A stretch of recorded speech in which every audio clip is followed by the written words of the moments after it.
राजनाथ ने graduation complete कर ली थी। उसके पास कई बच्चे ट्यूशन पढ़ने आते थे। उनमें से एक लड़की शीतल राजनाथ को पसंद करने लगी थी। वह लड़की 12th क्लास में थी और राजनाथ को वो बहुत पसंद करती थी। योगीनाथ के 2 बेटे थे, एक आनंद और एक आलोक। आनंद बड़ा बेटा था। उसकी शादी योगीनाथ ने कर दी थी और उनकी ही बेटी स्नेहा थी। लेकिन आनंद और कल्पना देवी में गलतफहमियों के चक्कर में इन दोनों के बीच मीलों की दूरियां हो गई थी और वे दोनों अलग हो गए थे और स्नेहा यही अपने दादा दादी के पास रह गई थी। दादा दादी स्नेहा से बहुत मोहब्बत करते थे। उसके पापा विदेश में जॉब कर रहे थे, वहीं पर रहते थे। इधर कल्पना देवी भी अपने मायके में बैठी थी। योगीनाथ ने अपने दूसरे बेटे आलोक की भी शादी कर दी थी। उनके 2 बच्चे थे, गौरी और विष्णु। गौरी और विष्णु स्नेहा से बहुत मिलजुल कर रहते थे। इन तीनों के बीच बहुत प्रेम था। उनके चाचा चाची भी स्नेहा को बहुत चाहते थे, लेकिन स्नेहा को हमेशा अपने माँ बाप की कमी महसूस होती थी। राजनाथ इस घर में सबसे बड़ा था। उसकी उम्र स्नेहा से 6 साल बड़ी थी और वह इस घर में सबसे समझदार था। योगीनाथ उसको अपनी औलाद की तरह ही समझते थे। विष्णु और गौरी भी राजनाथ को बहुत मान सम्मान देते थे। घर में स्नेहा राजनाथ को बिल्कुल भी पसंद नहीं करती थी, क्योंकि राजनाथ बिल्कुल साए की तरह इन बच्चों के पीछे रहता था और हर गलती पर इनको सजा देता था, जिनकी वजह से राजनाथ स्नेहा को बिल्कुल भी पसंद नहीं था। और इनका ट्यूशन टीचर भी था। ट्यूशन पढ़ाने के बीच ही उसके क्लास की एक लड़की, जो कि राजनाथ को बहुत पसंद करने लगी थी, वह कई बार राजनाथ को अपनी तरफ ध्यान दिलवाने की कोशिश करती थी, लेकिन राजनाथ एक बहुत ही समझदार और इस मामले से वह बहुत दूर रहा करता था। लेकिन अचानक उस लड़की ने राजनाथ को अकेला देखकर राजनाथ से अपने दिल की बात कर डाली थी और उसने कहा कि मैंने तुमको कितनी बार खत पकड़ाया, लेकिन आपने मुझे किसी भी खत का जवाब न दिया। राजनाथ गुस्सा हुआ था, उस लड़की पर भड़क उठा था। उसने कहा कि मुझे ऐसा कोई खत नहीं मिला है और उसने छूटते ही स्नेहा का नाम लिया था। उसने कहा कि मैंने स्नेहा से वह लेटर तुम्हें देने के लिए कहा था। राजनाथ के बिल्कुल करीब जाकर कहने लगी, राजनाथ, मैं तुम्हारे गले लगना चाहती हूँ। राजनाथ अपने ऊपर कंट्रोल करता बड़ी मुश्किल से संभाला था। वह लड़की देखने में बहुत खूबसूरत थी, लेकिन राजनाथ ये सब नहीं करना चाहता था। वह टीचर था और उसके पास कई बच्चे आते थे, इसलिए उस लड़की को ही डांट कर वापस उसको अपने घर भेज दिया था और उसे धमकी दी थी कि दोबारा मेरे ट्यूशन में नज़र नहीं आना। मैं ऐसा बिल्कुल भी नहीं हूँ। ये सब फैसला मेरे बस में नहीं है। ये फैसला मेरे घर में मेरे बड़े बुजुर्ग योगीनाथ ही करेंगे और मैं अभी शादी के मूड में बिल्कुल भी नहीं हूँ। मुझे अपना कैरियर बनाना है। शीतल मुंह बनाती हुई वहाँ से जा चुकी थी। वह दोबारा कभी ट्यूशन ना आई थी, लेकिन राजनाथ ने स्नेहा को वह लेटर निकलवाने के लिए उसे बहुत सजा दिया था। लेकिन स्नेहा भी बहुत जिद्दी थी। उसने शीतल का खत नहीं दिया कि नहीं दिया, और यही वजह थी स्नेहा उससे बहुत चिढ़ती थी। उसका बस चलता तो वह 2 लोगों को गोली से ही उड़ा देती, एक अपने पिता को और एक राजनाथ को। कितनी बार तो राजनाथ उसकी हरकतों से तंग आकर उसे स्टोर रूम में बंद कर देता और वह चुपचाप वहाँ बैठी रहती थी, यहाँ तक कि वो बंद करके भूल जाता था। और फिर जब स्नेहा कहीं दिखाई ना देती तो वह उसे तलाश करता और तब पता चलता वह स्टोर रूम में बंद है। वह कभी किसी की शिकायत नहीं लगाती थी, लेकिन उसका दिल वक्त बीतने के साथ साथ अब पत्थर का होता जा रहा था। माँ छोड़कर चली गई तब वो 4 साल की थी। दादा दादी के हाथ पलती रही। माँ ने पलटकर कभी उसकी खबर तक नहीं ली, जबकि आनंद भी जिद में आकर स्नेहा से लापरवाह हो गया। दोनों माँ बाप की जिद में उस बच्ची का बचपन बिल्कुल खराब हो गया था। वह बहुत ज़्यादा जिद्दी हो गई थी। ये क्या स्नेहा दीदी, आप उन्हें वह लेटर दे देती तो आपको उनसे मार तो नहीं खानी पड़ती। गौरी उसकी हथेली देखती रोती थी। वह बहुत नरम और छोटे दिल की थी। कोई जरा सा डर आता तो वह रो देती थी। किसी की जरा सी तकलीफ देखती, फिर चाहे वह परिंदा ही क्यों ना हो, नहीं रह सकती थी। आंसू हर वक्त उसकी आंखों से बहने को तैयार बैठे रहते थे। अभी वह स्नेहा से किताब मांगने आई थी कि उसने राजनाथ के डर से वह सब बोल दिया। जब स्नेहा का हाथ देखा तो फिर वहीं बैठकर रो दी। वह लेटर इसलिए नहीं देना चाहती थी जिस लड़की ने राजनाथ को देने के लिए कहा था। स्नेहा उसे जरा भी पसंद नहीं करती थी और स्नेहा ये नहीं चाहती थी वह इस घर की बहू बने। उस लड़की से उसका 36 का आंकड़ा था। वह लड़की इसी के स्कूल में पढ़ती थी। राजनाथ को वह लड़की रास्ते में मिली थी और उसने उसे वह खत के बारे में बताया था। तभी राजनाथ इतना भड़का हुआ था। वह ये नहीं चाहता था कि ऐसी वैसी कोई चीज़ इस घर की लड़कियों को खराब करे। वह खत लेकर फाड़ देना चाहता था, इसलिए वह स्नेहा पर इतना गुस्सा कर गया था। पर स्नेहा ही क्या, वह जो बाज आती। वैसे तो वह राजनाथ से बहुत चिढ़ती थी। राजनाथ हैरान हुआ था। तो वह बहुत मुस्कुराई थी। प्यार से मांगते तो जान भी दे देती, जिद से मांग रहे थे तो मर भी जाती, कभी ना देती। वह आंखों में जुनून लिए बोलती गौरी को डरा गई थी। मैं आपको दवा लगा दूं स्नेहा दीदी? गौरी ने उससे डरते हुए पूछा, पर वह चुपचाप रही। माँ बाप से वह लड़की नफरत करती थी, बहुत ज्यादा नफरत। अब उस लिस्ट में राजनाथ और योगीनाथ का भी हिस्सा हो गया था। वक्त बीतता जा रहा था, सबके बीच वही नोकझोंक चलती रही। 24 साल का था राजनाथ जब आनंद के पास विदेश चला गया और वहीं अपनी पूरी पढ़ाई की। स्नेहा को इस बात से बहुत गुस्सा आया था। आनंद नाथ के पिता योगीनाथ थे, आनंद नाथ स्नेहा के पिता थे, लेकिन कितने साल से वह बाहर थे। मजाल था कभी स्नेहा को बाहर बुलाया हो, लेकिन राजनाथ को बुला लिया। उन दिनों स्नेहा ने खाना पीना छोड़ दिया था। उसके दादा दादी उससे बहुत प्यार करते थे और कोशिश करते थे कि उसे किसी चीज़ की कमी महसूस ना हो, लेकिन वह 2-2 3-3 दिन बिना खाए रह लेती थी, पर किसी को दिल का हाल नहीं बताया करती थी। तीसरे दिन खुद ही खाना पीना स्टार्ट कर देती। 10वीं के पेपर होने को थे, पूरे बोर्ड में टॉप किया था। योगीनाथ ने सब रिश्तेदारों को मिठाई बांटी, लेकिन स्नेहा खुश नहीं थी। ये खुशी तो माँ बाप के साथ मनाने में होती है, लेकिन उसके माँ बाप तो उसे पैदा करके ही भूल गए थे। दादा दादी ने उसका बहुत अच्छे कॉलेज में एडमिशन करवाया था। अपनी जिंदगी में वो मगन हो गई थी, भूल गई थी कोई माँ बाप भी हैं और कोई राजनाथ जैसा आदमी भी है। लेकिन फिर जिंदगी ने ऐसा पलटा खाया। जब वो कॉलेज के पेपर देकर फ्री हुई थी, उसे उसके दादी ने रोते हुए जो बताया, उसने तो उसके पैरों तले से जमीन खींच ली थी। उसके पापा आनंद नाथ को कैंसर था और वो उसे अपने पास बुलाना चाह रहे थे।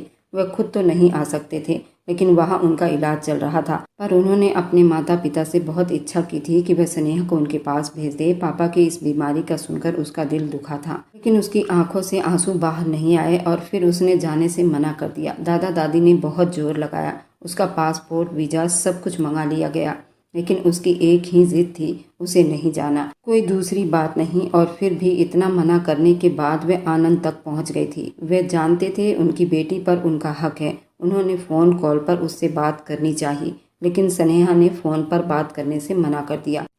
उनकी हालत दिन ब दिन बिगड़ती जा रही थी। राजनाथ को रह रहकर उस पर बहुत गुस्सा आ रहा था। बाप मौत के मुंह में जा रहा था और बेटी को अपनी घमंड प्यारी थी। उसका दिल कर रहा था कि वह खुद हिंदुस्तान आकर उसे थप्पड़ मार मार कर यहाँ से ले जाए, लेकिन वह राजनाथ को इस हाल में अकेला छोड़कर नहीं जा सकता था। क्या बात है योगी जी, क्यों अपसेट लग रहे हैं? इंदिरा देवी ने उनके पास आते पूछा। राजनाथ का फ़ोन था। आनंद की हालत ठीक नहीं, मुझे लगता है मुझे जाना चाहिए वहाँ। इलाज तो हो रहा है, फिर हालात क्यों नहीं ठीक हो रहे? वे भी परेशान हो गए, जबकि दरवाजे के बाहर खड़ी स्नेहा ने उनके शब्द सुन लिए थे। वह अपनी बेटी को याद कर रहा है और प्रॉपर इलाज नहीं करवा रहा। अब जाकर उसे समझाना पड़ेगा कि जो बोया है वह काटना पड़ेगा। बचपन से उस बच्ची को माँ बाप ने अपने प्यार से अलग रखा और आज वह चाहता है कि उसकी एक आवाज़ पर वह भागती उसके पास आ जाए। तो ऐसा नहीं हो सकता। हम एक हद तक ही स्नेहा को समझा सकते हैं, उसके साथ जोर जबरदस्ती नहीं कर सकते। स्नेहा की साइड ले रहे थे और स्नेहा रोते हुए हंसने लगी। कोई था जो उसकी तकलीफ समझता था। 19 साल की हो रही थी, 4 साल की थी तब से वह अकेलेपन का गम को झेल रही थी। यूं तो सब थे, लेकिन माँ बाप की जगह कोई नहीं ले सकता। चाचा चाची थे। अचानक से ही उस जिद्दी लड़की ने ये फैसला कर लिया और अंदर आ गई। दोनों पति पत्नी एकदम से चौंक पड़े। मेरी फ्लाइट की टिकट बुक करवा दो, मैं भी जाना चाहती हूँ। अचानक से उसके मुंह से ये सब सुनते योगी इंदिरा देवी को बहुत हैरानी हुई और ये झटका सा लगा, लेकिन उन्होंने बिना कुछ कहे उसके सर पर प्यार भरा हाथ रखा और अगले दिन की फ़्लाइट बुक करवा ली। उसे अकेले लंदन भेज दिया। जाना तो योगी साहब को भी चाहिए थी, लेकिन उनकी तबीयत ठीक नहीं थी और डॉक्टर ने लंबे सफ़र से मना किया था। वह अकेले ही लंदन पहुंची। राजनाथ को योगीनाथ ने खबर दी थी। वह उसे एयरपोर्ट पर लेने पहुंच गया था। लंदन एयरपोर्ट पर पहुंचते ही उसकी नज़रों ने किसी अपनों को तलाश करती सब जगह ढूंढ लिया था। आपको कोई लेने नहीं आया, आप मुझे एड्रेस बता दीजिए, मैं ले जाता हूँ। स्नेहा ने पलटकर उस आदमी को देखा, कम घूरा ज़्यादा, जो सारे सफ़र के बीच उसे तंग करता आया था, क्योंकि उसके सीट के बगल में ही उसका भी सीट बुकिंग था और ये सारे रास्ते स्नेहा को तंग करते आया था। तुमसे मदद नहीं मांगी, अपना रास्ता नाप लो। बहुत बदतमीज और मुंहफट दिखाई दे रही थी। फ्लाइट में उसने तभी लिहाज कर लिया था, पर अब ज़्यादा फ्री हो रहा था तो स्नेहा को आग सा लग गया। यार, आपसे मैं तमीज़ से बात कर रहा हूँ, आप बदतमीजी पर उतर रही हैं। उस आदमी ने बुरा सा मुंह बना लिया। अपनी तमीज अपने पॉकेट में रखो। जब मुझे बात करनी ही नहीं तुमसे तो मेरी मदद क्यों करनी है तुम्हें? वे दोनों हाथ सीने पर बांधे लड़ने मरने के मूड में आ चुकी थी। स्नेहा अपने पीछे जानी पहचानी आवाज़ सुनती पलटी। पूरे 4 साल के बाद उस आदमी को देख रही थी जिसे जिंदगी में वो सबसे ज़्यादा नफरत करती थी। वे उसे पहचान गई थी। कुछ ज़्यादा बदलाव तो नहीं आया था, बस देखने में पहले से कुछ ज़्यादा खूबसूरत लग रहा था। जबकि वह स्नेहा को देखकर दंग रह गया था, क्योंकि उसमें तो अच्छा खासा चेंजिंग आ गया था। जो पिक्चर उसे योगीनाथ ने भेजी थी उसमें तो वो बिल्कुल स्कूल की बच्ची दिखाई दे रही थी, 2 चोटी बांधे हुए, जो राजनाथ को बिल्कुल पसंद नहीं थी। लेकिन यहाँ तो वो अपने बाल को हल्का सा कलर करते, क्लेचर में ढीले छोड़ते, दुपट्टा गले में डाले, आंखों में चश्मा लगाए खड़ी थी। पूरी एटीट्यूड की दुकान लग रही थी। वह 2 कदम की दूरी तय करते उस तक पहुंचा था।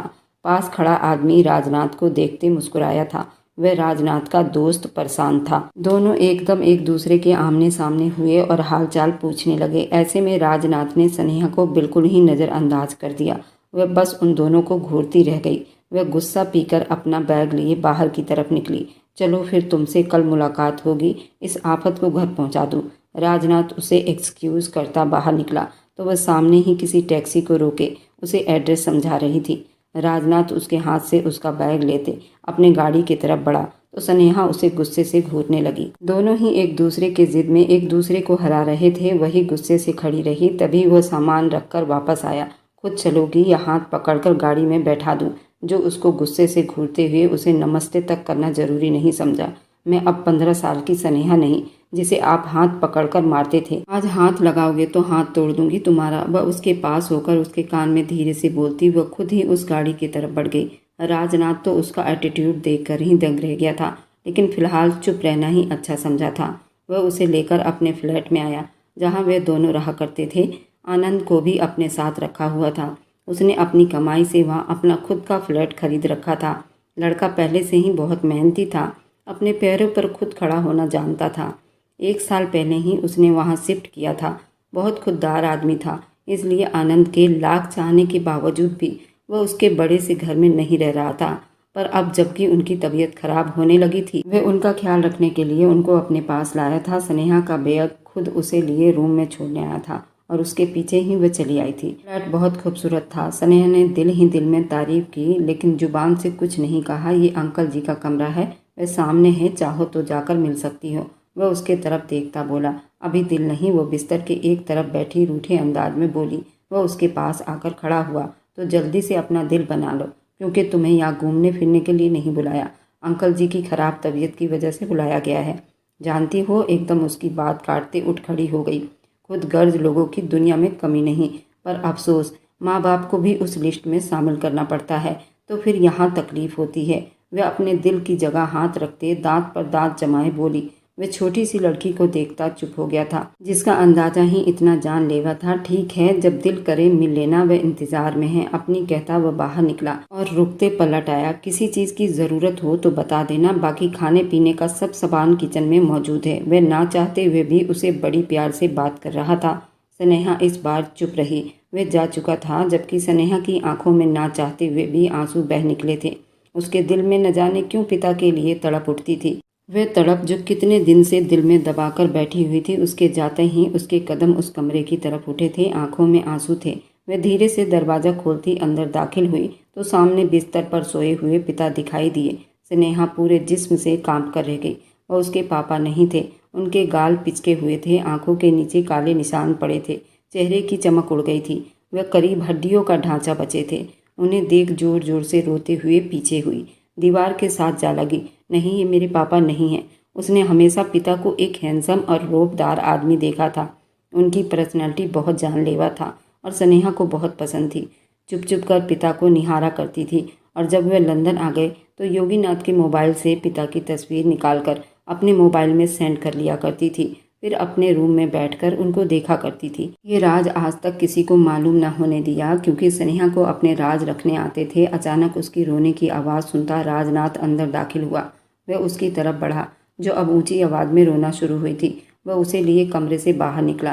वह नहीं चाहता था स्नेहा आनंदनाथ के सामने रोए। ये मेरे पापा नहीं, ये मेरे पापा नहीं, वह अजीब अंदाज में बोली थी। राजनाथ को अपने आपे में नहीं लग रही थी। पहली बार जो भी उनकी हालत देखता वह ऐसा ही बोलता था। फिर उसने भी तो अचानक ही देखा था। उसका इस तरह का एक्ट करना कोई अलग बात नहीं थी। नेहा इधर देखो, संभालो खुद को। वह उसे सहारा देता एकदम बुखला गया था। उसके हाथ नहीं आ रही थी। बार बार उसे खुद को छुड़ाकर आनंद के कमरे की तरफ लपक रही थी।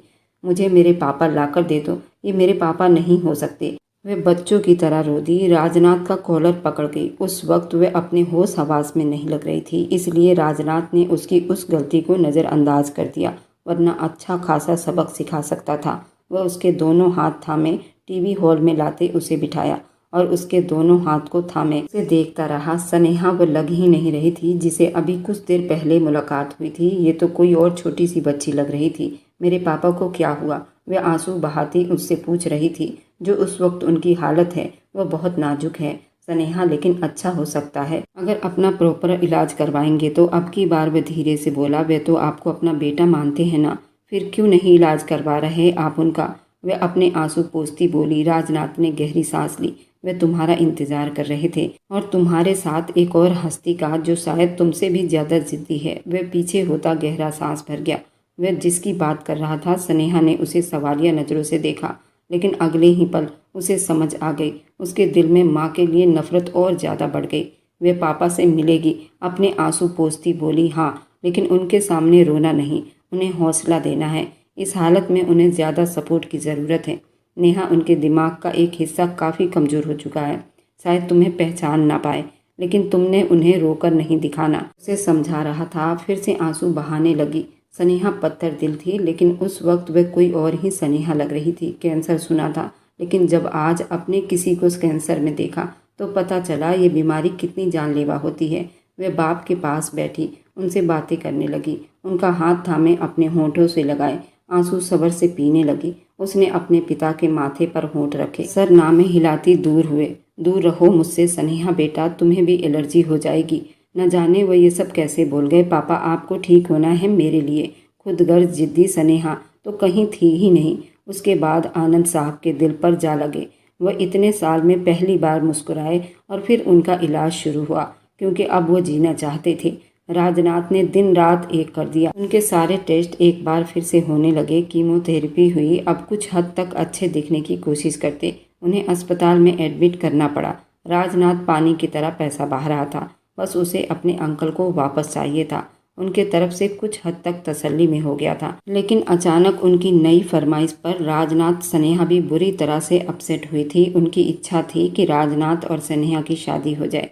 स्नेहा किसी हालत में राजनाथ को अपना लाइफ पार्टनर नहीं देखना चाहती थी, तो दूसरी तरफ राजनाथ का भी यही हाल था। पर आनंद साहब की हालत को नज़र में रखते हुए दोनों को ये करना ही पड़ा था, और शादी हो गई। हिंदुस्तान से योगीनाथ और इंदिरा देवी, बाकी घर वालों ने वीडियो कॉल पर ही उसकी शादी अटेंड की थी। योगीनाथ ने उन दोनों को बहुत बधाई दी, जबकि ये वही जानते थे ये फैसला कितना सही होने वाला है। वे दोनों एक दूसरे की शक्ल भी बहुत मुश्किल से देखना पसंद करते थे, और अब कहाँ सारी जिंदगी देखने वाले थे। पर आनंदनाथ की वजह से ये दोनों चुप थे, ये शादी कर गए थे, क्योंकि उन्होंने अपने इलाज की शर्त यही रखी थी। वे दोनों अभी घर पहुंचे थे और बहुत ज्यादा थकान का शिकार हो गए थे। सोफे पर बैठे दोनों ही अपनी अपनी आंखें मूंद ली। दोनों में से कोई भी इस रिश्ते को एक्सेप्ट नहीं कर पा रहा था, पर फिर भी वे शादी जैसे मजबूत रिश्ते में बंध गए थे।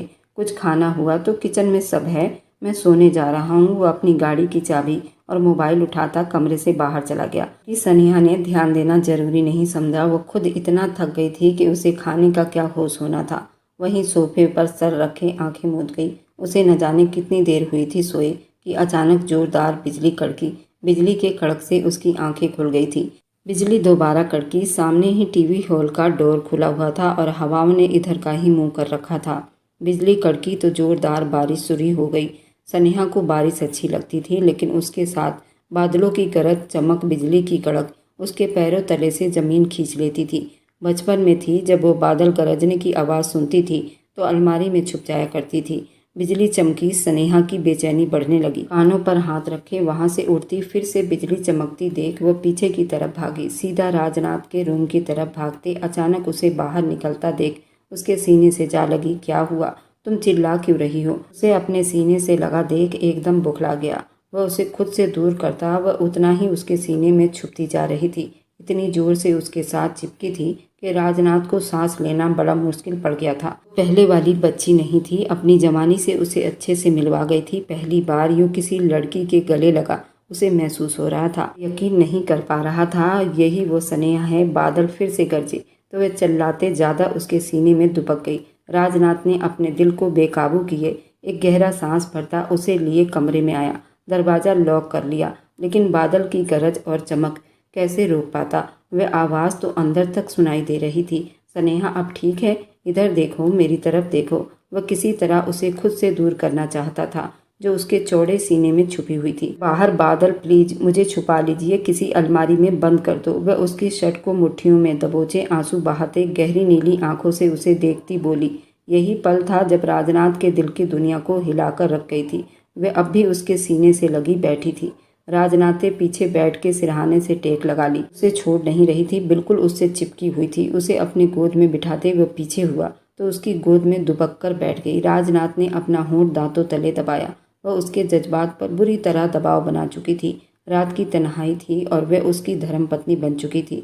वह उस पर हक भी रखता था। उसके दिल में इसी तरह के ख्याल उमड़ने लगे थे और उसके सीने से जा लगी थी। अपनी जवानी उसे अच्छी तरह से महसूस करवा गई थी। राजनाथ ने बेकाबू होकर अनजाने में उसके कमर के पास अपने बाजू जमाए तो अगले ही पल स्नेहा का बॉडी वाइब्रेट करता एक पल को थम सा गया। वह जो अभी तक डर के कांप रही थी, अचानक मजबूत हाथ उसके कमर और नाभि पर गया तो उसका डर कम हुआ था। उसने और ज्यादा अपनी बाहें आगे करते अब राजनाथ का हाथ उसके कमर से हटकर उसके गर्दन पर गई थी। वह और ज्यादा उसके साथ चिपक गई थी। वह उसे अपना रक्षक समझ रही थी, जैसे गरजते बादल, चमकती बिजली अब उसका कुछ नहीं बिगाड़ सकते थे। पर वह राजनाथ का बहुत कुछ बिगाड़ गई थी। उसके दिल की दुनिया में हलचल मचा गई थी। उसके जज्बात उभर चुकी थी। उसके जिस्म करंट पैदा करने लगी थी। वह धड़कते दिल के साथ आंखें मीचे अब उसको पूरा महसूस करता धीरे से चेहरा उसकी गर्दन पर घुसाया और उसके नाजुक गर्दन पर किस करने लगा। कि होठों का दबाव अपने गर्दन पर महसूस करती स्नेहा को करंट सा लगा था। उसने झट से अपनी आंखें खोल दी। होठों का दबाव बिखेरने लगा था जो उसकी गर्दन पर महसूस हो रहा था। स्नेहा के दिल की धड़कनें बढ़ी थी, जबकि सामने के दिल की धड़कनों को भी वह आराम से सुन रही थी। वह पूरी तरह उसके बाहों में थी। उसके बालों को चेहरे से पीछे हटाता वह उसके गर्दन पर अब पूरा झुकता अपने होठों में भर गया था। स्नेहा सिसक कर रह गई। अचानक उसे अपनी गलती का एहसास हुआ। वह खुद उसके सीने से आकर लगी थी। सामने वाले को क्या इल्जाम देती, लेकिन उसको हक नहीं था कि वह उसकी कमजोरी का फायदा उठाता, पूरी तरह उसमें गुम होता। अब स्नेहा ने एकदम से उसे पीछे धक्का दिया। वह झटके से पीछे होता, उसे देखने लगा। दोनों की नज़रों का गहरा आमना सामना हुआ। अपने सीने पर से उसका हाथ हटाती खुद से दूर धकेल चुकी थी, जबकि अभी तक खुद उसकी गोद में बैठी हुई थी। राजनाथ उसके यूं पीछे करने पर अपने होश हवास में आया था, जो कुछ देर पहले उस लड़की के नज़दीक प्यार ने उसके होश छीन लिए थे। क्या क्या कर रहे थे आप? शर्म नहीं आती यूं मेरा फायदा उठाते हुए?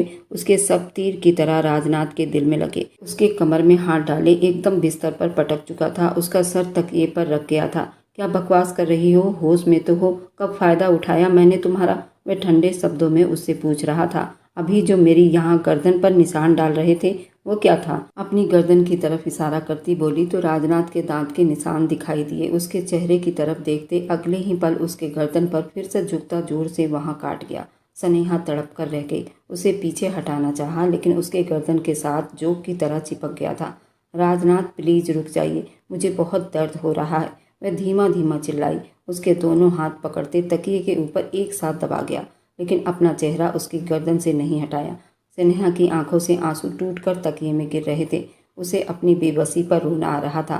वह कैसे उसका फायदा उठा सकता था, यूं उसके नज़दीक आ सकता था? वह उसे अपने आप को छुड़वाते देखा तो खुद ही पीछे हुआ था। इसे कहते हैं फायदा उठाना। जो कुछ देर पहले तुम मेरे साथ ऐसे चिपक कर मेरे जज्बात के साथ खेल रही थी। वह उसके चेहरे के पास चेहरा करके धीमे अंदाज में दहाड़ा था। आज पहली बार स्नेहा को उससे डर लगा था। बचपन में जब भी वह उससे मार खाई कभी नहीं डरी, पर आज उसके इस व्यवहार से उसे डर लग गया था। वह पीछे हटा, उसे खड़ा कर गया। वह बड़ी मुश्किल से अपने पैरों पर खड़ी हुई, जबकि राजनाथ उसकी कलाई एक हाथ से थामे हुए था। गौर से देखो, ये मेरा कमरा है और ये बिस्तर भी मेरा है। तुम यहाँ चलकर आई थी, मेरे सीने से चिपकी थी। मैंने तुम्हें खुद से दूर किया, लेकिन तुम फिर भी मेरे सीने में समाती रही। मुझ पर खोलती गई, बहुत बार तुम्हें पीछे हटाया, लेकिन तुम एक बार भी नहीं हटी हो और ज़्यादा मेरे सीने में छुपती गई। अपनी जवानी का एहसास मुझे दिलाने लगी। मैं भी इंसान हूँ और तुम मेरी धर्मपत्नी हो। मेरे जज्बात भी अंदर से हिचकोले मारने लगे। मैं क्या कर सकता हूँ? अब की बार वह उसके पास होता, 2 कदम की दूरी पर रुक गया। मैं भी तो जज्बात रखता हूँ ना। शादी कर चुका हूँ तुमसे। तुम मेरे करीब आओ तो ठीक, मुझे भटकाओ तो ठीक, और मैं बहक गया तो फ़ायदा उठा रहा हूँ। वाह, ये कहाँ का इंसाफ है। अब की बार वह उसका हाथ छोड़ दिया। उसने अपने गालों पर बहते आंसू पोंछे। जाओ यहाँ से, वह अपना मुंह फेरते ठंडे शब्दों में बोला। बारिश अभी भी जोर से बरस रही थी। सुना नहीं तुमने? आउट। वह उसके तरफ पलटता, खूंखार नज़रों से उसे देखता दहाड़ा तो वह एकदम कांपते दरवाजे की तरफ बढ़ गई, लेकिन दरवाजे के पास जाते वहीं जमीन पर बैठ गई। वह स्नेहा आनंद की बेटी थी, जो किसी से नहीं डरती थी। वह उन बादलों के, इस बिजली के चमकने से किसी ने भी तो उसे अपनी गोद में लेकर नहीं कहा था कि मत डरो, ये सब कुछ नहीं कहेंगे। वह अंधेरे से दोस्ती करने वाली बिजली की चमक से डरती थी। वही दरवाजे के पास घुटने के बल बैठे हुए, आंखों में ढेरों आंसू और डर लिए सब तरफ देख रही थी। आज उसको अलग ही एहसास हो रहा था। वह अभी वही 4 साल की बच्ची है, जिसके अंदर का डर आज भी वैसा ही है। सुबह पूजा आराधना के लिए उठा तो दरवाज़ा खोलकर बाहर आया, लेकिन दरवाजे की तरफ सिमटी बैठी स्नेहा पर निगाह जा ठहरी। वह वहीं बैठे बैठे सो गई थी। राजनाथ ने आगे बढ़ते जल्दी उसका सर सीधा किया, जो एक तरफ ढलका हुआ था। उसे हल्का हल्का बुखार हो रहा था। राजनाथ को खुद पर बहुत गुस्सा आने लगा। उसे बाहों में उठाए वह रूम में लाया और बिस्तर पर लिटाया था। उस पर कंबल उड़ा दिया। गहरा सांस भरते वक्त देखते सुबह नहा धोकर मंदिर में जल चढ़ाने चला गया, जबकि वो बुखार में तप रही थी। आनंद अंकल का 1 हफ्ते के बाद डॉक्टर ने ऑपरेशन की डेट दी थी। वह उस 1 हफ्ते में राजनाथ के साथ रोजाना हॉस्पिटल जाती, बाप की सेवा करती। राजनाथ उसके बिल्कुल साथ साथ था। उस रात की कोई बात दोबारा राजनाथ ने नहीं दोहराई और ना ही स्नेहा ने। दोनों को अब आनंद की बहुत फिक्र लग रही थी। और फिर ऑपरेशन का दिन भी आ गया। हिंदुस्तान में भी सबको बता दिया गया। सभी उनके लिए प्रार्थना कर रहे थे। ऑपरेशन के दिन वह सारा वक्त अस्पताल के कॉरिडोर में बैठी सोचों में डूबी हुई थी। पापा को कुछ हो गया तो वह उसके आगे कुछ सोच ही नहीं पा रही थी। उसके सामने वह औरत दिखाई दी, वही शान शौकत, वही नखरीला अंदाज, लेकिन कदमों में लड़खड़ाहट, चेहरे पर परेशानी, आंखों में नमी। चीख चीख कर कह रही थी कि वह अपने पति की बीमारी की खबर सुनते यहाँ पहुँची है। और उनके साथ राजनाथ को देखते स्नेहा के दिल में गुस्से की टीस उठी थी। जिस तरह वह उसके पिता का ख्याल रख रहा था, स्नेहा के दिल में अपनी जगह बना रहा था। पर अब उसे अपनी इस जालिम माँ के साथ देखा तो एक बार फिर से नफरत ने उसे घेर लिया। वह ऑपरेशन थिएटर के बाहर अपने पति को देखने के लिए खड़ी हुई थी। फिर वह रोते हुए एक बेंच पर बैठ गई। स्नेहा अपनी जगह बुत बनी खड़ी रही। हौसला रखिए, वे ठीक हो जाएंगे। राजनाथ ने उसके पास बैठे उनके कंधे पर हाथ रखते थपकी दी। वह उसके कंधे पर सर रख गई और रोते हुए सरनामे हिलाया। न जाने क्यों स्नेहा को ये सब बिल्कुल भी बर्दाश्त नहीं हुआ। कैसे वह राजनाथ के कंधे पर सर रख सकती है? और तो और राजनाथ ने उन्हें अपना कंधा भी दे दिया। वह पहली बेटी थी जो उसकी इस तरह के व्यवहार पर जल रही थी और अपना मुंह फेर लिया था। स्नेहा अपने पीछे उनकी आवाज़ सुनती चौंकी और जरा सा पलटी। मेरी बच्ची, वह रोती उसे अपने सीने से लगाने को तड़पी थी। आगे बढ़ी कि स्नेहा 4 कदम उनसे दूर हुई। उसका चेहरा बिल्कुल बौखलाया हुआ था। वह थम गई। उन्हें अपनी बेटी के चेहरे पर वह तड़प दिखाई न दी जो उनके दिल में थी। स्नेहा, उन्होंने उसे फिर से बुलाया तो स्नेहा नफरत से अपना मुंह फेर गई। उसने उससे बात करना भी गवारा न किया। कल्पना ने पलटकर राजनाथ को देखा तो उसने तसल्ली दी, उन्हें वापस बिठा दिया। अभी गुस्सा है, थोड़ा वक्त तो वह ठीक हो जाएगी। मुझे गुस्सा नहीं राजनाथ, मुझे उसके आंखों में मेरे लिए नफरत दिखाई दी है। वह मुझसे नफरत करती है। हिचकियों से रोती बोली, जब सारी सच्चाई जानेगी तो खुद ब खुद आपसे माफ़ी मांगेगी। वे अभी बहुत आराम से उन्हें तसल्ली दे रहा था। फ़ोन पर हिंदुस्तान से आई कॉल अटेंड करने के लिए वहाँ से उठता बाहर आ गया। कुछ वक्त के बाद कल्पना स्नेहा के पास बैठी, उसके कंधे पर हाथ रखा तो वे दूर हटी। दूर रहो मुझसे, वे एकदम गुस्से से चिल्लाई थी। अंदर से आते राजनाथ ने अपने होंठ बीचे। उसकी ऊंची आवाज़ सुनी, हद में रहो, हॉस्पिटल में जुबान को कंट्रोल में रखो। उसके पास होता गुस्सा करते धीरे से बोला, इनसे कह दीजिए कि ये मेरे पास ना आए वरना मैं खुद को कुछ कर लूँगी। वह गहरी सांस भरते इस वक्त अपने आप में नहीं लग रही थी। ओके रिलैक्स, नहीं आएगी वह तुम्हारे पास, यहाँ बैठो आराम से। वह उसे तसल्ली देता एक तरफ बैठा दिया। उसका हाथ उसे उस वक्त बहुत ज़्यादा गर्म लग रहा था। राजनाथ ने उसका माथा चेक किया, गर्दन देखी और महसूस किया तुम्हें तो बहुत तेज बुखार है। उठो जल्दी, डॉक्टर को चेक करवाओ। घर चले, मुझे कहीं नहीं जाना। जब तक पापा का ऑपरेशन नहीं हो जाता मुझे कहीं नहीं जाना। वह जिद्दी लड़की फिर से जिद लगा चुकी थी। आंखों में नींद थी, चेहरे पर थकन थी, दिल में बस एक ही प्रार्थना, पापा ठीक हो जाएं। करीब 5 से 6 घंटे ऑपरेशन के बाद डॉक्टर बाहर आए। राज उनको पुकारा। स्नेहा भी धीरे से कदम उठाती पास आई। मेरे पापा, उसकी आवाज़ कांप रही थी। डॉक्टर ने मास्क नीचे किया, हल्का सा सांस लिया। आपके पापा बहुत किस्मत वाले हैं, हमने कामयाबी से ट्यूमर निकाल दिया है। स्नेहा की आंखों में नमी तैर गई। हे भगवान, तेरा बहुत बहुत धन्यवाद है। वह थर थर काँप रही थी, आंखें नीचे, लेकिन अभी वह आईसीयू में ही थे। कम से कम 6 से 7 घंटे बाद ही होश में आएंगे। उस बीच हम उनका बीपी, ऑक्सीजन और ये सब मैनेज करेंगे। उनकी बात सुनते स्नेहा की टांगों से जैसे जान निकल गई। राजनाथ ने जल्दी उसे संभाला। बुखार की हद बढ़ रही थी। राजनाथ ने उसे अपने साथ लगाया। राजनाथ बेटा, तुम इसे घर ले जाओ, उसकी तबीयत ठीक नहीं लग रही। जी आंटी, आप भी घर चलिए। नहीं, मैं यहीं रहूँगी उनके पास, मेरी फिक्र ना करो। तुम्हारी आंटी ने इतनी ठोकर खाई है, अब बहुत मजबूत हो गई है। तुम जाओ, उसे ले जाओ, कुछ खाकर मेडिसिन लेकर रेस्ट करेगी तो शायद ठीक हो जाएगी। वह स्नेहा के चेहरे को प्यार से छूने लगी कि वे आंखें नीचे ही राजनाथ के सीने में मुंह छुपा गई, जैसे वे बताना चाह रही हो कि राजनाथ मेरा है और पापा भी मेरे हैं, हमसे दूर रहिए। वह बोली तो नहीं, लेकिन एहसास ही दिला रही थी। मेरा फ़ोन नंबर आपके पास है, कोई भी समस्या हो, किसी चीज़ की भी तुम्हें ज़रूरत हो, मुझे जल्दी कॉल कर लेना। वह उन्हें बताता स्नेहा को लेकर बाहर गाड़ी में बैठा। गाड़ी रोड पर डाल चुका था। अपने दोस्त प्रशांत को भी कॉल कर चुका था, वह अस्पताल पहुंच जाए। वह हमेशा हर मौके पर उसका साथ देता था और स्नेहा की आंखें बंद थी और उसके दिमाग पर उस वक्त हथौड़े बरस रहे थे। जरा सी आंखें खोलकर देखना चाहा। राजनाथ के मजबूत हाथों पर निगाह जा ठहरी। उसके हाथ बहुत खूबसूरत थे। उसके सफ़ेद हाथ पर उसकी निगाहें बार बार जा रही थी।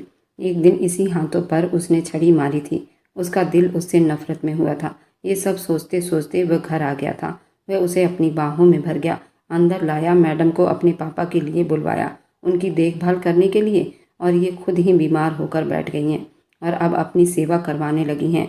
तो मत करो सेवा, जाइए अपनी आंटी के पास। वह जो उसे बिस्तर पर लिटा रहा था, उसकी बात सुनते थम सा गया। वह तुम्हारी भी कुछ लगती हैं। कुछ नहीं लगती मेरी, वह सब मतलब के हैं, मुझे उनकी शक्ल भी नहीं देखनी। आप मुझे हॉस्पिटल से क्यों लेकर आए? वह मेरे पापा को कुछ कर देगी, पागल हो गई हो? वह पत्नी है उनकी, अपनी जान से भी ज़्यादा प्यार करती हैं उनसे। राजनाथ ने उसे टोका, झूठी औरत, सिर्फ खुद से प्यार करती हैं, उन्हें सिर्फ अपनी जीत प्यारी है। वह बेड के सिरहाने से टेक लगाते अपना सर थाम गई।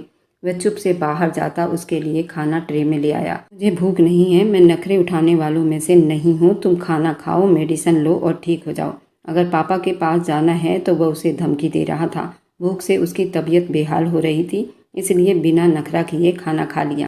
खाना खाते उसमें कुछ एनर्जी सी आई। पकड़ो ये दवाई, उसे दवाई दे रहा था। खाना खिलाया, बस वही बहुत है, मुझे कोई दवाई नहीं खानी। वो मज़े से पीछे होकर लेटती कंबल ओढ़ने लगी। वह थोड़ी देर सोना चाह रही थी, फिर उसे अपने पापा से मिलने जाना था। स्नेहा, मैं बहुत आराम से कह रहा हूँ, दवाई खा लो। उसके पास होता जरा सा झुक कर बोला, नहीं लेती। वह भी जिद लगाकर बैठ गई। बुखार में पूरा जिस्म तप रहा था, लेकिन जिद से पीछे हट जाए ये बिल्कुल भी नहीं कर सकती थी। चुपचाप ले लो, फ़ायदे में रहोगी, वरना मैं फिर अपने तरीके से खिलाई तो फिर शिकायत मत करना। वह उसे लास्ट वार्निंग दे रहा था। अच्छा कर लो जो करना है, मैं देखती हूँ आप बड़े ज़िद्दी हैं या मैं। वह उसे चैलेंज कर गई, जबकि राजनाथ उसे देखता गुस्से में घूंट भर गया। दवाई अपने हाथों के बीच रखी। स्नेहा को समझ ही नहीं आई कि वे क्या करने वाला है। अगले ही पल वह उस पर झुकता, उसकी कमर पर हाथ डाले उसे जरा सा ऊपर को उठाता, बैठ के सिरहाने से टेक लगवा गया था। उसको जबड़े से थामे, उसके होंठों को ऊपर करता, उस पर झुका, दवाई उसके मुंह में डालता, साथ ही मुंह में रखा पानी उसके मुंह में उड़ेल दिया। स्नेहा ने उल्टी करनी चाहिए, लेकिन राजनाथ ने उसके होंठों को अपने होंठों में लॉक कर लिया, उस पर झुकता चला गया। मजबूरन स्नेहा को वह दवाई गले से नीचे उतारनी पड़ी। अपनी जीत पर वह पीछे होता, अब उसे घूर रहा था जैसे वह जीत गया हो। जो गहरी सांस भरती उसे ही घूर रही थी। कैसा लगा मेरा अंदाज़ा? ज़रूर अब कभी चैलेंज नहीं करोगी, वह उसे समझाते कहता पीछे हट गया। जबकि वो मुंह तक कंबल लेती उसमें छुप गई थी। लाइट ऑफ करता हुआ वह भी नहाने चला गया। उसे सोए करीब 3 घंटे हो गए थे। एकदम से उसका दिल घबराया। वह कंबल हटाती उठ बैठी। उसका पूरा जिस्म पसीने में भीग रहा था। कपड़े तक भीगे हुए थे। उसके जिस्म के साथ उसके कपड़े चिपके हुए थे। उसने बड़ी मुश्किल से उठते एकदम लाइट ऑन की और अलमारी से अपना ड्रेस निकालती बिस्तर तक आई। उसकी हिम्मत नहीं हो रही थी वह बाथरूम में जाकर ड्रेस चेंज कर लेती। वहीं बैठे बैठे उसने अपनी शर्ट उतार दी। तभी दरवाज़ा खुलने पर राजनाथ सीधा अंदर दाखिल हुआ।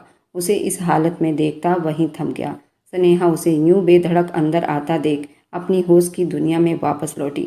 जल्दी से खुद को ढकना चाहा, जबकि राजनाथ अपना मुंह फेर चुका था। आप जिधर दिल करता है मुंह उठाकर आ जाते हो, वह रोते हुए बोली। जल्दी से चेंज करो, हॉस्पिटल भी जाना है। मैं तो तुम्हारा बुखार चेक करने आया था। तुमने तो अपने जिस्म का खुद दीदार करवा दिया, तो मैं क्या करूं? वह भी एक तरफ गर्दन तिरछी किए बोली थी। आप आने से पहले दरवाज़ा नॉक करके आ जाते। वह दो टूक जवाब देता। अब बाकायदा उसके तरफ मुड़ा। वह अभी तक अपनी शर्ट हाथ में थामे मुंह खोले उसे अपनी तरफ आता देख रही थी।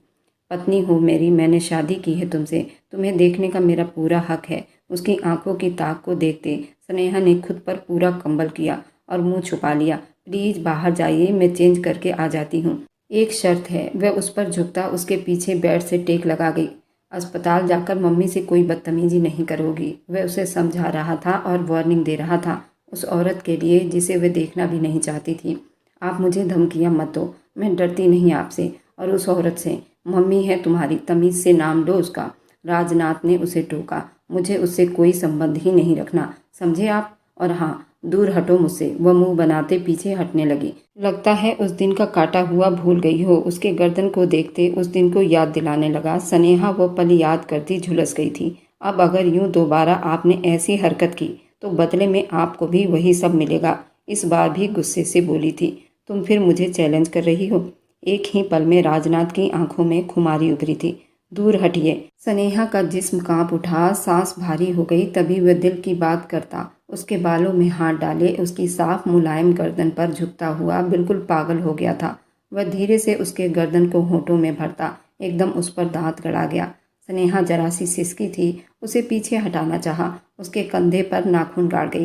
राजनाथ ने उसकी दोनों कलाइयों को थामे पीछे तकिए पर गिरा दिया और प्यार से अपना कार्यक्रम चालू रखता गर्दन पर निशान छोड़ता चला गया और वह चीखती हुई खुद को छुड़ाने की नाकाम कोशिश करती रही।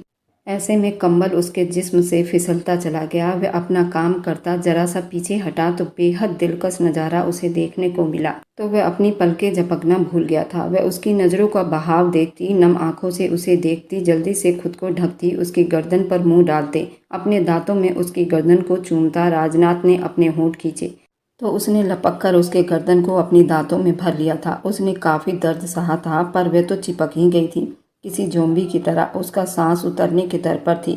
उसे पीछे हटाना चाहा, लेकिन वह तो और ज़्यादा गुस्से में उसको जगह जगह काटती। मजबूरन राजनाथ उसे पीछे हटाने के लिए उसकी धड़कनों को मुट्ठी में भर गया। वह चीख मारती एकदम पीछे हटी। दोनों ही अगले पल एक दूसरे से दूर हुए थे। राजनाथ अपने गले को पकड़े उसे घूरता रहा, जबकि वह कंबल को खुद पर ओढ़े गुस्से में भरी नज़रों से घूरा था। वक्त आने दो, गिन गिन के बदले लूंगा तुमसे। ऐसी ऐसी जगह काटूंगा कि तड़पती रह जाओगी। वो माथे पर बल डाले धमकी देता बाहर निकल गया। बहुत हीरो बनता है, आया बड़ा मुझे सिखाने वाला। अपनी बारी में कैसे तिलमिला गया। अपने कारनामों पर खुद को सराहती ड्रेस चेंज करने लगी। फिर से उसके शरारत याद आ गई। बदतमीज, मेरे साथ कैसे वह सब कर रहा था। पापा ने शादी क्या करवा दिया, अब मुझ पर अपना हक जताने लगा है। बेशरम कहीं का। पहले तो ऐसा नहीं था, न जाने क्यों इतना बदल गया है। स्नेहा, बदल तो तुम भी गई हो। दिल ही दिल में उसे चाहने लगी हो। उसका चूमना तुम्हें बहुत अच्छा लगता है, इस बात को स्वीकार कर लो। ऐसा बिल्कुल नहीं। वह खुद से लड़ रही थी, लेकिन इतना ही उलझती जा रही थी। आनंद साहब को होश आ गया था। अपने सामने बेटी की जगह सबसे पहले पत्नी को देखते वे एकदम खाली खाली नज़रों से उसे देखने लगे। अगले ही पल आंखें मूंद ली। वह उनसे नहीं मिलना चाहते थे। अंकल, आप ठीक है? राजनाथ की आवाज़ उनके कानों से टकराई तो उन्होंने आंखें खोली। स्नेहा कहाँ है? बड़ी मुश्किल से बोले। उन्हें अपनी बेटी चाहिए थी और फिर बेटी से मिलकर वे तो जी उठे। स्नेहा अपने पापा को ठीक देखकर भगवान का धन्यवाद करती नहीं थक रही थी। करीबन 10 दिन के बाद उन्हें अस्पताल से डिस्चार्ज कर दिया गया था। राजनाथ उन्हें घर ले आया था, जबकि कल्पना आंटी को भी साथ लाना नहीं भूला था। दोनों बाप बेटी उससे बाय काट करके बैठे हुए थे, लेकिन वह फिर भी हिम्मत नहीं हारी थी। वे अब काफ़ी हद तक ठीक हो गए थे। स्नेहा तो 24 घंटे उनके पास ही रहती थी। यहाँ तक कि वह कुछ देर को भी आनंद साहब को अकेला नहीं छोड़ती थी। कहीं कल्पना उनके पास न बैठ जाए, उनसे बात न कर सके। मजबूरन एक दिन राजनाथ को उसे घर से दूर ले जाना पड़ा और ये सब उसने प्लानिंग से तय की थी। कल्पना को फ़ोन कर दिया। वे आज रात आनंद अंकल के पास रुकेगी। कबाब में हड्डी को वह ले गया। कल्पना देवी के चेहरे को धीमी मुस्कान ने छुआ। उनकी आंखों में आंसू भर आए। राजनाथ उनका कितना साथ दे रहा था, ये तो उसका एहसान था। वह दिल बड़ा करती आनंद साहब के कमरे में दाखिल हुई। वे अपनी शर्ट चेंज कर रहे थे। उनके बटन अभी बंद कर रहे थे। दोनों की निगाहें एक पल को एक दूसरे से मिली थी तो थम सी गई। 2 पल रुके। सपनों का कारवां फिर से चल दिए। हम कहाँ तुम कहाँ। आनंद साहब तो आगे नहीं बढ़े, लेकिन कल्पना को आगे बढ़ना था। 2 पल की थी ये दिलों की दास्तां और फिर चल दिए हम कहाँ तुम कहाँ। उनके पास आई, उनका चेहरा अपने हाथों में थाम गई। नज़र भटककर उनके बालों पर जा ठहरी, जिनकी ग्रोथ अब फिर से हो रही थी। उन्हें यकीन नहीं आ रहा था ये वही आदमी है जिसे अपने बालों से बहुत प्यार था। आज वह किस हाल में है और उनके सामने थे। कभी अपने चेहरे पर दाग तक न आने दिया। आज ऐसे खड़ा था जैसे सारा गुरूर कहीं मिट्टी में खो गया हो। उनके माथे के साथ माथा जोड़ गई और रोती चली गई। कितना डर था उनके रोब में, कितनी मौत मरी थी फिर से जी उठी थी। वो पल जब ऑपरेशन थिएटर में थे, वो पल उनके जिंदगी के परेशानी के पलों में से थे। वह उनके चेहरे पर होंठ रखकर बिलक उठी थी। क्या कुछ न याद आया जब वह एक रोबदार जिद्दी इंसान थे और फिर एक जिद और घमंड में सब कुछ बर्बाद कर दिया गया था। मुझे माफ़ कर दो आनंद, मुझे माफ़ कर दो। वह माफ़ी मांगने लगी। आनंद ने गहरी सांस भरते उन्हें देखा। गलती मेरी भी है कल्पना, माफ़ी मत मांगिए। वह उनके हाथ पीछे करते गंभीरता से बोले, लेकिन शब्द उतना ही धीमा था। आनंद, वे बरसों बाद उनके होठों से अपने लिए नाम सुन रहे थे। वे दिन बहुत याद आए। उन्होंने अपनी पत्नी को पैगाम भी भिजवाए थे, फ़ोन भी किया था, नंबर चेंज हो गया था। उन पलों में वो बहुत तड़पे थे। उन्हें अपनी पत्नी की ज़रूरत थी, बेटी की ज़रूरत थी। हाँ, वह खुद उनको इतना प्यार नहीं दे पाए थे, पर बीमारी ही भगवान ने ऐसी दी कि उन्हें अपने याद आ गए। बेटी भी उनके पास पहुंच गई। भगवान ने उनका दिल उनके लिए नरम कर दिया और पत्नी उस वक्त पहुंची जब उन्हें उसकी प्यास खत्म हो गई थी। क्या सब कुछ पहले जैसा नहीं हो सकता? अब स्नेहा हमारी बेटी, क्या सब कुछ पहले जैसा नहीं हो सकता? वह कितनी उम्मीद से पूछ रही थी, लेकिन आनंद इन सब बातों से दूर आ चुके थे। अब उनके अंदर कोई एहसास नहीं बचा था जो अपनी पत्नी पर लुटाते। बेटी को वक्त रहते राजनाथ को सौंप चुके वे। वे अपनी बाकी जिंदगी अकेले ही बिताने वाले थे। अब वक्त बीत गया है। अब वापस आप पीछे मुड़ जाओ, अब नामुमकिन है। लौट जाओ जहाँ से आई थी। वे उनका हाथ एक बार फिर से पीछे कर गए। कल्पना को यकीन नहीं आया कि वह उनके साथ ऐसा कर सकते हैं। उन्हें एक मौका तो दे ही सकते हैं। उससे पूछ तो सकते थे कि वह पलटकर क्यों नहीं आई। और अब भी तो राजनाथ उन्हें लेकर आया था। सारा इंतजाम उसने खुद किया था और ना करता तो वह तो कभी ना आ पाती। उसी कैद में कैद रहती जहाँ वो पिछले 15 सालों से रह रही थी। और आज जब उन्हें अपने पति और बेटी के पास आने का, उनके साथ जीने का मौका मिला, तो वह भी मिट्टी का घर साबित हुआ था। उनका अपना पति उन्हें वापस ले जाने को कह रहा था। अब तो खुद पर बीती कोई भी तकलीफ बताने का कोई फ़ायदा नहीं था, क्योंकि सुनने वाला उनसे बहुत दूर जा चुका था। वह आंखें जोर से बंद करती खोली और मुंह फेर गई और खुद पर हंस पड़ी। उन्हें लगा जो 15 साल की कैद के बाद भगवान ने उनको इनाम के तौर पर उन्हें वापस लौटाया है, लेकिन ये उनकी भूल थी। परीक्षाएं अभी और भी थीं। आज रात मुझे यहीं रहने दीजिए, कल सुबह होते ही चली जाऊंगी। वह दुखते दिल से कहती रोती थी और चुप से वहाँ से बाहर निकल आई। अपने कमरे में आते हुए फूट फूट कर रोती। अपना सारा सामान पैक करने लगी। सांस एकदम से फूलने लगा था तो जल्दी बैग से सांस लेने वाला पाइप निकालती। उस 15 सालों ने उन्हें बहुत ज़्यादा दर्द दिया था, जिसको भरने वाला शायद कोई था ही नहीं। स्नेहा के जैसे आंखें खुली, उसने खुद को अलग और अनजान जगह पर पाया तो जल्दी उठकर बाहर आ गई। उसे याद आया आज लास्ट टाइम वह राजनाथ के साथ थी, जब उसने पास आते न जाने क्या किया था। वह एकदम बेहोश हुई थी। अभी वो यही सोच रही थी कि अपने पीछे कदमों की आवाज़ सुनती वो मुड़ी। मुझे पहले पता था ये सब आपका किया धरा है। कहाँ लेकर आए हो मुझे? वह गुस्से से चिल्ला रही थी। क्यों? अच्छा नहीं लगा ये घर? वह किचन में से बर्तन निकालता उन्हें वॉश करके उसमें खाना निकालने लगा। उसकी इतनी मज़ेदार खुशबू सूंघते स्नेहा के पेट में चूहे नाचने लगे थे, लेकिन चेहरे से कुछ भी मालूम न होने दिया। बिल्कुल नहीं आई। नो, ये आपका घर होगा, लेकिन तुम विश्वास नहीं करते। मैं जरा भी इम्प्रेस नहीं हुई। भले ये घर मेरे पापा के घर से बड़ा है, पर जो सुकून व तसल्ली मुझे उस छोटे से घर में मिलता है वो यहाँ नहीं मिल रहा। तो अच्छा होगा मुझे वापस मेरे पापा के घर छोड़कर आ जाओ। वह कहते प्लेट में खाना निकालने लगा। ये घर तुम्हारे पापा का ही है। उसके शब्द पर स्नेहा के कदम रुके थे तो वह घर स्नेहा को लगा उसने कुछ गलत सुन लिया हो। तुम्हारे पति का? वह उसके पास आते खाने की प्लेट उसे थमा गया और दूसरा खुद के लिए निकालकर सोफे पर बैठ गया। वैसे खुशी हुई ये सुनकर कि तुम्हें पति के घर में ज़्यादा आराम मिलता है। वह एक चम्मच मुंह में डालता उससे बोला, पापा वहाँ हैं इसलिए कहा। वह प्लेट लिए वहीं उसके सामने बैठ गई। खाना मज़े की है, खाओ। वह उसका ध्यान प्लेट के तरफ करता टीवी ऑन कर गया। हम घर कब जाएंगे? उसे बेचैनी हो रही थी। खाने के तुरंत बाद वह उसे फिर से वापस जाने का कह रही थी। उसे थोड़ा छोटा जवाब दिया, जबकि बार बार टीवी का चैनल चेंज कर रहा था। क्या कह रहे हो? वहाँ पापा कल से अकेले हैं घर पर, उन्हें हमारी ज़रूरत पड़ सकती है। उसके सर पर आते एक शब्दों में बोली, उन्हें इस वक्त एक पत्नी की ज़रूरत है जो उनके पास है। इसलिए चुपचाप मुंह बंद करके किसी भी एक कमरे में जाकर सो जाओ, क्योंकि मैं तुम्हें बुरा बनता नहीं देख सकता। क्या बोला? मैं बुरी हूँ? क्या हो गया है आपको? वह तो ये सुनते ही आपे से बाहर हुई। जो दो पति पत्नी के बीच दीवार बनता है वो कबाब में हड्डी होता है, और तुम अंकल आंटी की जान को एक दूसरे से दूर कर रही हो। इसलिए मैं तुम्हें उनसे दूर यहाँ लेकर आया हूँ। उसका तसल्ली भरा अंदाज देखते हुए गुस्सा हुई। मतलब आपने प्लानिंग करके मुझे? आपको क्या लगता है आप मुझे यहाँ रोक लेंगे? मैं अभी इसी वक्त वापस जाऊँगी। अगर तुम 2 मिनट में अंदर कमरे में ना गई तो फिर मैं तुम्हें तुम्हारे पति से मिलवाऊंगा। और मुझ पर विश्वास करो, अपनी पत्नी से मिलने को पति सच में बहुत बेचैन है। उसे सर से पैर तक गहरी निगाहों से देखते हुए उसे डरा गया था। खबरदार, जो कोई फालतू हरकत करने की कोशिश की तो मैं पापा को शिकायत लगा दूंगी। अब की वह उंगली उठाते वार्निंग कर रही थी कि वह एकदम अपनी जगह से उठ खड़ा हुआ और उसे अपनी बाहों में भर गया। स्नेहा का दिल धक से रह गया। चलो इसमें कुछ शिकायतों की लिस्ट कुछ और ज़्यादा बढ़ा लेता हूँ। उसे एक आंख दबाता कमरे में लाता बिस्तर पर पटक चुका था। राजनाथ, मैंने अभी तुम्हें दिल से स्वीकार नहीं किया। वह उसे शर्टलेस होता देखकर घबराकर बोली, शादी क्या है तुम्हारी नज़र में?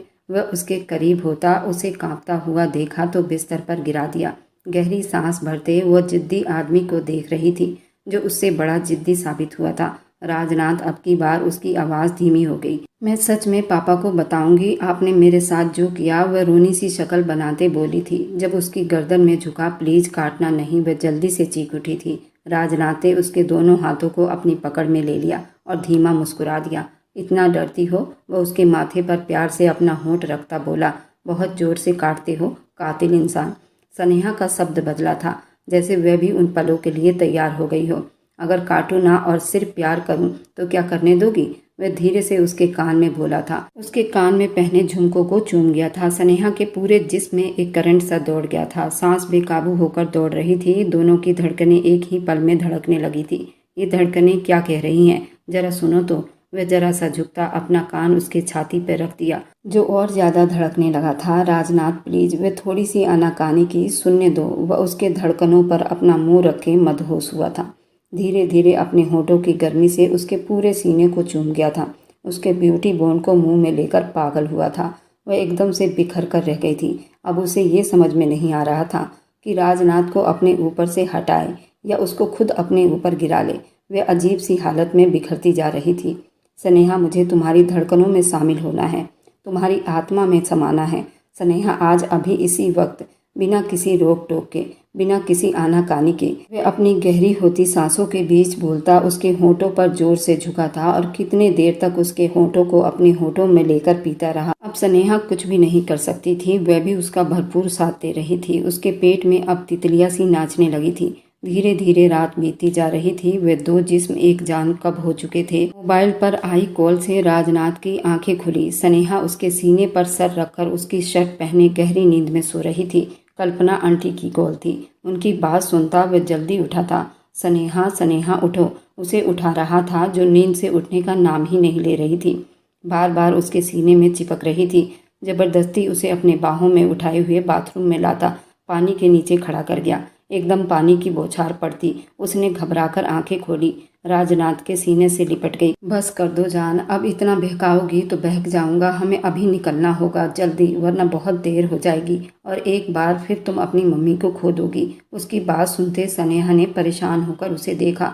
जल्दी से रास्ते में उसे सब समझाता। स्नेहा को लिए जैसे घर पहुंचा, कल्पना निकल चुकी थी। अंकल जी, ये क्या किया आपने? आप जानते हैं वह उन 15 सालों में कहाँ थी? एक बार पूछ तो लेते यार। उनके सौतेले भाइयों ने उन्हें कैद कर लिया था जायदाद के लिए। वह उनसे सारी जायदाद हथियाना चाहते थे। जब उन्होंने मना किया तो उन्हें कैद में डाल दिया गया। 15 सालों की कैद से अब रिहाई कैसे दिलवाया था ये मैं ही जानता हूँ। आपने बहुत बुरा किया। आनंद नाथ को आईना दिखाता कल्पना को फ़ोन कर रहा था, लेकिन जवाब न मिलने पर वह बहुत परेशान हुआ।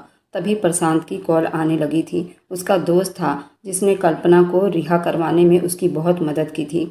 लंदन लेकर आया था। एयरपोर्ट पर प्रशांत की बात सुनता आनंद को देखने लगा। वह उसी दलदल में वापस जा रही हैं अंकल, खुश हो जाइए, राजनाथ दुखी दिल से बोल उठे, जबकि स्नेहा की आंखों में भी आंसू बह रहे थे। रास्ते में उसकी माँ की सारी सच्चाई उन्हें बता चुका था। उसकी सारी शिकायतें दूर हो गई थी, लेकिन उसे अपनी मम्मी से माफ़ी मांगने का मौका न मिला। पर अभी भी देर नहीं हुई थी। वे जल्दी गाड़ी में बैठे एयरपोर्ट के लिए निकलते वहां पहुंचे तो जहाज उड़ान भर चुका था। वे तीनों वहीं खड़े रह गए। वह उन्हें सजा दे गई थी हमेशा के लिए। आनंद की आंखें भीग गई थी। थके कदमों से आनंद नाथ पलटे तो वह सामने ही खड़ी मुस्कुरा रही थी। आनंद ने उन्हें बाजू से खींचकर अपने सीने से लगा लिए। राजनाथ ने पास खड़े प्रशांत को देखते धन्यवाद किया। स्नेहा भी रोते ही हंसती राजनाथ के कंधे पर अपना सर टिका गई तो उसने उसे अपने बाहों में ले लिया। कल्पना ने अपने पति के आंसू पोंछे और स्नेहा राजनाथ की तरफ मुड़ती अपनी बाहें उनके लिए खोल दी, जो स्नेहा उनकी बाहों में जा समाई और राजनाथ उनके माथे पर किस कर रहा था। फोन पर वह अपने दादा दादी को ये खबर सुना रहा था कि वे लोग हिंदुस्तान आ रहे हैं। अंकल आंटी की फैमिली को एक होता देख वह खुश हो रहा था। राजनाथ 12 साल का था तब राजनाथ योगीनाथ के फैक्ट्री में रात को पार्ट टाइम जॉब करता था और दिन में वह स्कूल जाता था। राजनाथ उसके काम को देखकर बहुत खुश होते थे। एक दिन योगीनाथ ने उनके फैमिली के बारे में पूछा तो उन्हें पकड़कर रो दिया। बोला कि मैं अनाथ हूँ, मेरे मम्मी पापा बचपन में ही मर चुके हैं। मेरे चाचा चाची ने मुझे बचपन में ही किसी होटल वाले को बेच दिया था। वह उस होटल में दिन रात काम करता था, लेकिन उसे पढ़ने का बहुत शौक था। एक दिन उस होटल में कोई औरत खाना खाने के लिए आई। राजनाथ ने उस औरत की बहुत खातिरदारी की थी। उस औरत को राजनाथ बहुत पसंद आया था। उसने राजनाथ से पूछ लिया, तुम इतने छोटे हो, तुम इस होटल में काम क्यों कर रहे हो? राजनाथ ने उस औरत को अपनी पूरी दास्तां सुनाई। वह औरत कोई और नहीं, इंदिरा देवी थी, योगीनाथ की पत्नी इंदिरा देवी। उस बच्चे को वहां से बचाकर ले आई और राजनाथ का एडमिशन करवा दिया। अब राजनाथ स्कूल जाता, रात को जाकर उनके फैक्ट्री में अपने पेट के लिए काम करता। ये देख योगीनाथ उस पर बहुत खुश हुए थे और उसे गोद ले लिया था और उसे अपने घर में रख लिया। योगीनाथ का वह सबसे चहेता बच्चा था। योगीनाथ और इंदिरा देवी के लिए अपनी जान भी दे सकता था। उसने खूब मन लगाकर पढ़ाई की। जब राजनाथ घर पर रहने लगा था उस वक्त राजनाथ 15 साल का हो चुका था और स्नेहा 8 साल की थी। स्नेहा और उसके कजन की वह बहुत ध्यान रखता था। सभी राजनाथ से बहुत प्यार करते थे। वे लोग किसी काम को कह देते तो राजनाथ किए बगैर पीछे नहीं हटता था। योगीनाथ के कहने पर ही स्नेहा से शादी करने के लिए तैयार हुआ था। योगीनाथ ने राजनाथ को अपना घर का दामाद बनाने के लिए सबकी राय ली थी और सभी इस बात से सहमत थे सिवाय स्नेहा के। और आज स्नेहा भी राजनाथ को बेहद चाहने लगी थी, क्योंकि राजनाथ एक बहुत अच्छा इंसान साबित हुआ था जिसने पूरे फैमिली को एक धागे में जोड़कर रखा था। तो कैसी लगी राजनाथ और स्नेहा की प्रेम कहानी, मुझे कमेंट में ज़रूर बताना। अगर आज की कहानी आपको अच्छी लगी है तो आगे की और आने वाली सारी दिलचस्प रोमांटिक कहानियों के लिए मेरे चैनल को लाइक और सब्सक्राइब करते जाएं।